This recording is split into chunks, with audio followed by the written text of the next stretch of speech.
সরকারের উপর আস্থা রয়েছে, সম্পূর্ণ ভরসা রয়েছে, প্রতিক্রিয়া নিহত নাবালিকার বাবার।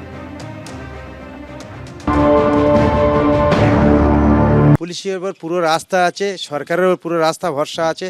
সিএম কালকের কথা দিয়েছে সেভাবে উনি যেভাবে কাজ চালিয়ে যাচ্ছে, আমরা খুব খুশি, অত্যন্ত খুশি। সিএমের উপর পুরো ফুল ভরসা আছে আমাদের, পুলিশের উপরে পুরো ফুল ভরসা আছে।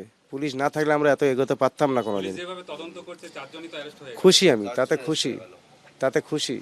আরও যারা আছে তারা অ্যারেস্ট হবে, দোষীদের শাস্তি হোক, এটুকু আমি চেয়েছি। দাদাও এই জিনিসটা খুব মাথায় রেখেছে, দাদা আমার ভরসা দিয়েছে, দাদার ওপর ফুল ভরসা আছে।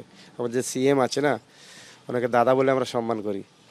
দাদা ফুল ভরসা দিয়েছে, ওনার ওপর ফুল বিশ্বাস, আশা, ভরসা সব আছে আমার। আমি কঠোরভাবে সাজা চেয়েছি, দাদা বলে তুমি শুধু আমার কাজ দেখে নাও। আর সত্যি দাদার ওপর আমাদের ভরসা আছে খুব। একেবারে মুখ্যমন্ত্রী প্রথম থেকেই কঠোর বার্তা দেওয়ার কথা কিন্তু বলেছিলেন, তারপর এনকাউন্টারে মৃত্যু হলো। ইতিমধ্যে 4 জনের গ্রেপ্তারি হয়েছে, এনকাউন্টারে মৃত্যু হলো প্রভাস মণ্ডলের।